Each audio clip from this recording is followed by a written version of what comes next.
എല്ലാവർക്കും ഒരിക്കൽ കൂടി ട്വിൻ ഗേൾസ് കാത്തു ആൻഡ് ചക്കിയിലേക്ക് സ്വാഗതം. ഇന്ന് നമ്മൾ ഉണ്ടാക്കാൻ പോകുന്നത് പപ്പടം കൊണ്ട് രണ്ട് വ്യത്യസ്തമായ റെസിപ്പികളാണ്. അപ്പോൾ അതെന്തൊക്കെയാണെന്നും അവ എങ്ങനെയാണ് ഉണ്ടാക്കുന്നതെന്നും കണ്ടു നോക്കിയാലോ. ഇത് പപ്പടം വറുത്തുണ്ടാക്കുന്ന ഒരു വെറൈറ്റി കറിയാണ്.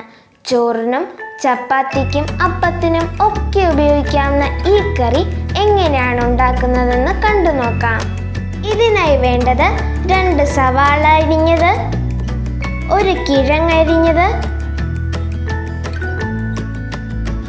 10 പപ്പടം,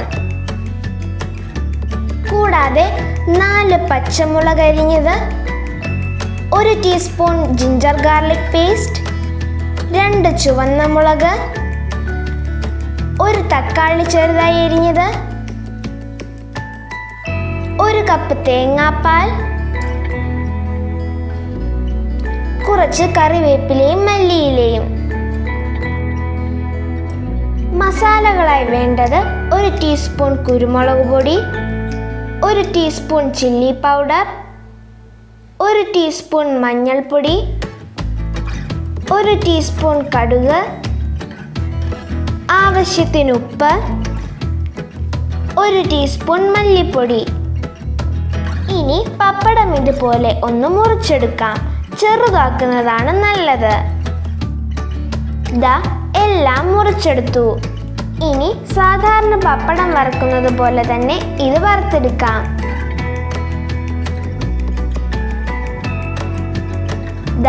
നമ്മൾ മുഴുവനും വറുത്തു കോരിയെടുത്തിട്ടുണ്ട്. ഇനി ഒരു പാനിലെ ചൂടായ എണ്ണയിലേക്ക് കടുകിട്ട് കൊടുക്കാം. കടുക് പൊട്ടുമ്പോഴേക്കും ഉണക്കമുളക് ഇട്ട് കൊടുക്കാം. മുളക് മൂത്തു വരുമ്പോഴേക്കും അതിലേക്ക് ഇഞ്ചി വെളുത്തുള്ളി പേസ്റ്റ് ഇട്ട് കൊടുക്കാം. അതൊന്ന് വാടി വരുമ്പോഴേക്കും അരിഞ്ഞു വെച്ചിരിക്കുന്ന സവാള ഇട്ട് കൊടുക്കാം. ഇനി എല്ലാം കൂടി ഇളക്കി ഒന്ന് നന്നായി വഴറ്റാം. ഇനി പച്ചമുളക് കൂടി ഇട്ട് കൊടുക്കാം. ഇളക്കി ഒരു 2 മിനിറ്റ് കഴിയുമ്പോഴേക്കും അതിലേക്ക് തക്കാളി കൂടി ചേർത്ത് കൊടുക്കാം. തക്കാളിയും നന്നായി വഴന്നു വരണം. ഇനി അതിലേക്ക് ഉപ്പ്, മുളക് പൊടി, മല്ലിപ്പൊടി, മഞ്ഞൾപ്പൊടി, കുരുമുളക് പൊടി എന്നിവ ചേർത്ത് നന്നായി ഇളക്കി കൊടുക്കാം.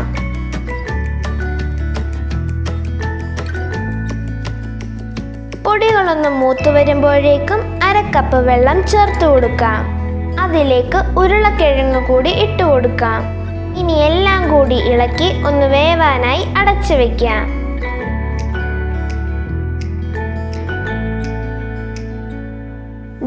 ഇപ്പോൾ വെന്തു വന്നിട്ടുണ്ട്.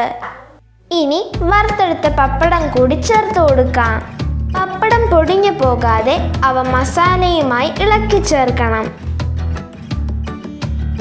ഇപ്പോൾ എല്ലാം തമ്മിൽ നന്നായി മിക്സ് ആയിട്ടുണ്ട്.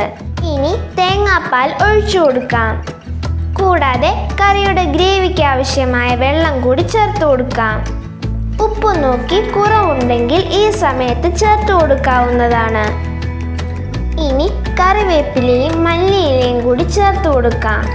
ഗ്രേവി കൂടുതൽ വേണ്ടവർക്ക് തേങ്ങാപ്പാലോ വെള്ളമോ ചേർത്ത് ഗ്രേവി കൂട്ടാവുന്നതാണ്. തേങ്ങാപ്പാൽ ഒഴിച്ചു കഴിയുമ്പോൾ ഒത്തിരി തിളയ്ക്കേണ്ട ആവശ്യമില്ല. നമ്മുടെ പപ്പടം കറി റെഡി ആയിട്ടുണ്ട്. കറി നമ്മളൊരു ബൗളിലേക്ക് സെർവും ചെയ്തിട്ടുണ്ട്. ഇത് പപ്പടം മുളകിട്ടത്.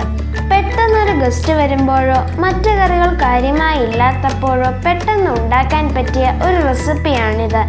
അപ്പോൾ ഉണ്ടാക്കുന്നത് കണ്ടു നോക്കാം.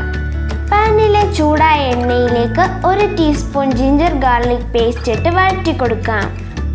വഴന്നു കഴിയുമ്പോഴേക്കും അതിലേക്ക് സവാള ചേർത്ത് കൊടുക്കാം. ചുവന്നുള്ളി ചതച്ചെടുക്കുന്നതാണ് ഇതിന് ഏറ്റവും നല്ലത്. സവാള നന്നായി വാടിയിട്ടുണ്ട്. ഇനി അതിലേക്ക് 1 ടീസ്പൂൺ മുളക് പൊടി കൂടി ചേർത്ത് കൊടുക്കാം. ഇളക്കി പൊടിയുടെ പച്ചമണമൊന്ന് മാറണം.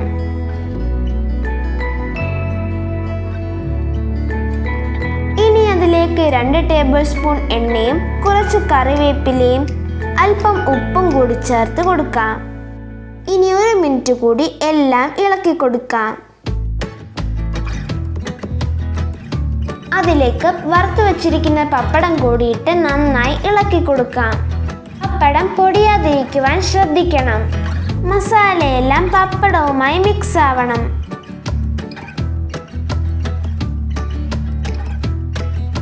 ഇപ്പോൾ നമ്മുടെ പപ്പടം മുളകിട്ടത് റെഡി ആയിട്ടുണ്ട്. സെർവും ചെയ്തു. അപ്പോൾ ഇനി കഴിച്ചു നോക്കിക്കോളൂ. അപ്പോൾ എല്ലാവർക്കും ഞങ്ങളുടെ ഈ പപ്പടം റെസിപ്പികൾ ഇഷ്ടമായെങ്കിൽ ഞങ്ങളുടെ ഈ വീഡിയോ ലൈക്ക് ചെയ്യാനും ഷെയർ ചെയ്യാനും ഞങ്ങളുടെ ചാനൽ സബ്സ്ക്രൈബ് ചെയ്യാനും മറക്കരുത്. അപ്പോൾ അടുത്ത ദിവസം ഒരു പുതിയ റെസിപ്പിയുമായി വരുന്നത് വരെ ബൈ ബൈ.